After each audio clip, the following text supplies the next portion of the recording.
के अस जिंदगी तबाह। हेलो एवरीवन एंड अस्सलाम वालेकुम। Welcome to doctor Salman speaks. आज का न्यू टॉपिक नहीं, पुराना टॉपिक है, पीएमसी वाला टॉपिक है। और आज की टॉपिक में हम बात करने वाले हैं जो आज एक मीटिंग हुई है पीएमसी की तरफ से कि जो फॉरेन ग्रेजुएट्स हैं उनको लाइसेंस कैसे मिलेगा। सो कंप्लीट वीडियो देखिएगा। अगर अभी तक सब्सक्राइब नहीं किया तो सब्सक्राइब करें।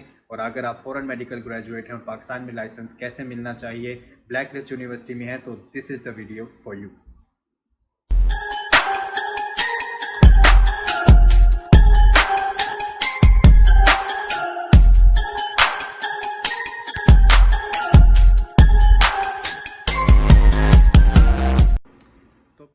एक्सप्लेन करने से पहले मैं अपने सब माँ के लाडलों को ये बताना चाहता हूँ कि भाई ये सब कुछ मैंने अपने टैबलेट में, पैड में, आईपैड में मैंने वो जो पीडीएफ फाइल है वो रखी हुई है, क्योंकि ये पूरा अंग्रेज़ी में है और इतनी अंग्रेज़ी मैं रट्टा नहीं लगा सकता।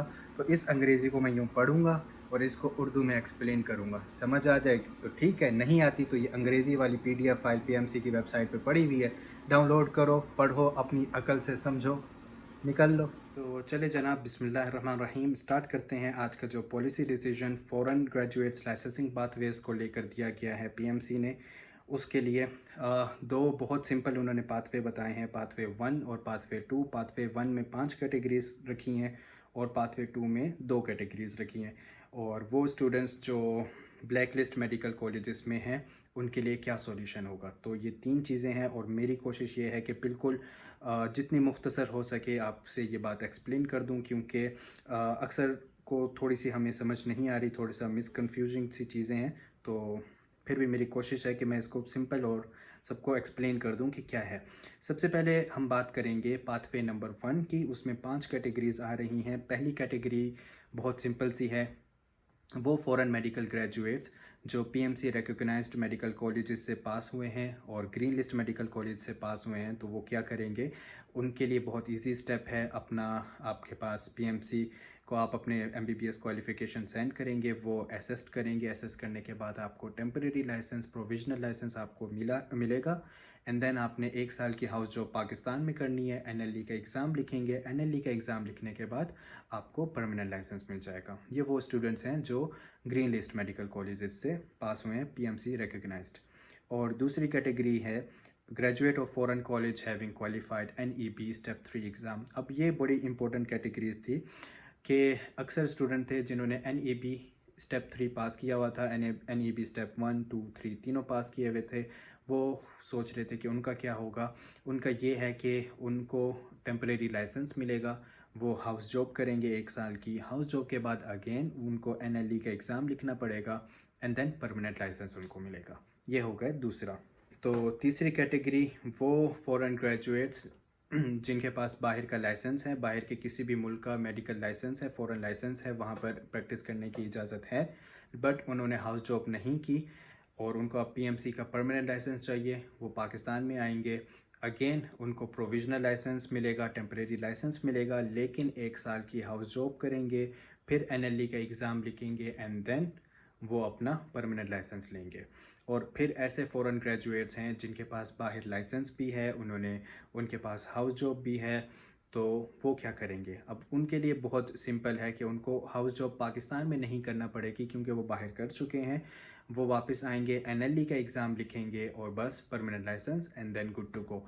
अब इसी में 5वीं कैटेगरी वो आ रही है कि उसके पास परमानेंट एक फॉरेन मेडिकल ग्रेजुएट है, उसके पास बाहर का लाइसेंस भी है प्रैक्टिस करने का, हाउस जॉब भी की हुई है, पोस्ट ग्रेजुएट भी है वो।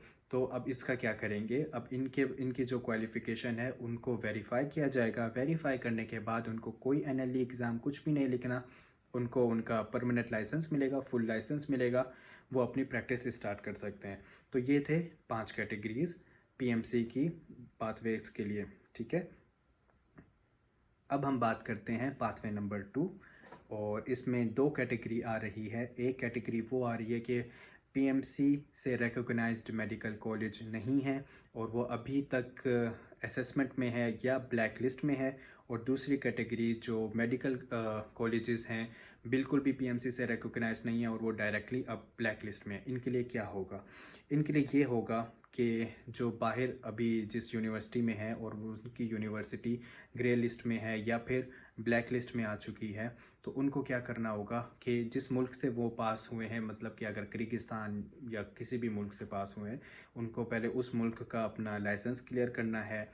देन वहाँ पर अपने 1 साल की हाउस जॉब लिखनी है। हाउस जॉब करने के बाद फिर वो वापस पाकिस्तान आएंगे। अपना टेम्परेरी लाइसेंस उनको मिलेगा उस बेसिस पे कि बाहर के मुल्क में उनके पास लाइसेंस है, हाउस जॉब क्लियर की हुई है, अब इधर एनएलई लिखो एंड देन परमानेंट अपना हमेशा के लिए लाइसेंस लो, फुल लाइसेंस लें और अपना गुड टू गो। जो दूसरी कैटेगरी है ब्लैक लिस्ट मेडिकल कॉलेजेस की, अब इसके लिए काफ़ी ज़्यादा मुझे दुख है। इसलिए दुख है कि यार इसमें स्टूडेंट्स की कोई गलती नहीं थी, बट क्या करें कि अब इन्होंने एक पॉलिसी बनाई है। अल्लाह करे कि इस पर रिव्यू किया जाए। वो मेडिकल ग्रेजुएट्स जो ब्लैक लिस्ट मेडिकल कॉलेजेस से ग्रेजुएट हुए हैं, पीएमसी से रिकॉग्नाइज नहीं थे, उनके लिए एक ही हल है, या तो वो उनको डायरेक्टली कहा गया है उनको कोई इंटरटेन नहीं करेगा पाकिस्तान में, पीएमसी में कोई इंटरटेन नहीं करेंगे, और उनकी जो रिकॉग्निशन है उनको क्या है, उनका सॉल्यूशन ये निकाला है उन्होंने कि वो अपनी जो क्वालिफ़िकेशन है हायर एजुकेशन कमीशन को देंगे। जो उनकी मेडिकल ग्रेजुएट क्वालिफ़िकेशन है उसको वो चेंज करके नॉन मेडिकल ग्रेजुएट क्वालिफ़िकेशन करेंगे, और फिर उसमें ये कहा जाएगा कि मैं या वो शख्स एलिजिबल नहीं है पाकिस्तान में लाइसेंसिंग के लिए, मेडिकल लाइसेंसिंग बाय पीएमसी। तो ये थी 2 कैटेगरीज। और तीसरी चीज़, जो स्टूडेंट्स अब अनरिकॉग्नाइज्ड फ़ॉरेन कॉलेजेस में हैं उनके लिए क्या होगा? जो already unrecognised foreign medical colleges में पढ़ रहे हैं वो ट्रांसफ़र ले सकते हैं ग्रीन लिस्ट मेडिकल कॉलेजेस में, और अपना बाद में पाकिस्तान आने के बाद प्रोविजनल लाइसेंस लें, हाउस जॉब करें एंड एनएलई का एग्ज़ाम लिख के पास करें। लेकिन अब कुछ ऐसे मेडिकल ग्रेजुएट्स हैं जो ब्लैक लिस्ट ऐसे स्टूडेंट्स हैं जो ब्लैक लिस्ट यूनिवर्सिटीज़ में पढ़ रहे हैं और फर्स्ट एंड सेकंड ईयर में है, और उनको पाकिस्तान में आके वापस कंटिन्यू करना है। तो उनको क्या करना है, उनके लिए 3 शर्तें दी हैं उन्होंने। एक तो उनका एमडी कैट एग्ज़ाम पास होना चाहिए, 65% उनके मार्क्स होने चाहिए मैट्रिक में एंड सेकंड ईयर में, एंड क्वालिफाइंग एनईबी का उनका स्टेप 1 भी पास हो और स्टेप 2 भी पास हो, और सिर्फ पहले और दूसरे साल के स्टूडेंट्स ही माइग्रेट कर सकते हैं। तीसरे चौथे साल के लिए कोई पॉलिसी नहीं दी गई, और ये सिर्फ और सिर्फ 1 साल के लिए ये एग्जेम्पशन दी गई है। मतलब 1 साल है उनके पास अपने आप को ट्रांसफ़र या किसी और मेडिकल कॉलेज में, ग्रीन लिस्ट मेडिकल कॉलेज में या पाकिस्तान में अपने आप को ट्रांसफ़र कर सकते हैं। तो ये थी एक आज की छोटी सी वीडियो जिसमें मेरी तरफ से मैंने कोशिश की है कि ये जो फ़ॉरेन ग्रेजुएट लाइसेंसिंग पाथवे है आपको एक्सप्लेन कर दूं। अगर अभी भी आपको सही या कुछ सवाल हैं या एक्सप्लेनेशन नहीं की गई तो आप मुझसे कमेंट सेक्शन में पूछ सकते हैं, और जो भी सवाल हो आप मुझसे पूछ सकते हैं। और वो एमडी कैट एग्ज़ाम पास करने वाले स्टूडेंट्स जो इस वक्त सोच रहे हैं कि हमने बाहर जाएँ, अब्रॉड में जाके पढ़ें पीएमसी रिकॉग्नाइज यूनिवर्सिटीज़, वो भी मुझे मेंशन नीचे कमेंट में मेंशन कर सकते हैं, मुझसे पूछ सकते हैं। मैं उनको गाइड करने के लिए I am also available for them, और मेरे से जितनी मदद होगी उनके लिए एडमिशन असिस्ट करने में I can help them in green list medical universities. तो ये थी आज की छोटी सी वीडियो। पसंद आए तो दोस्तों को शेयर करें। खुश रहें, आबाद रहें एंड ज़्यादा परेशान नहीं हो। इंशाल्लाह हर चीज़ में अल्लाह पाक की मसलिहत होती है, इसमें भी कोई ना कोई मसलिहत होगी। रिस्क में अल्लाह, और अगर हमने मेहनत की है तो अल्लाह पाक ऑब्वियसली इसका अजर ज़रूर देंगे। तो लाइक करें, कमेंट करें, चैनल को सब्सक्राइब कर दें, क्योंकि आपका एक सब्सक्राइब मेरे लिए बहुत मोटिवेशन का काम होता है। पीस।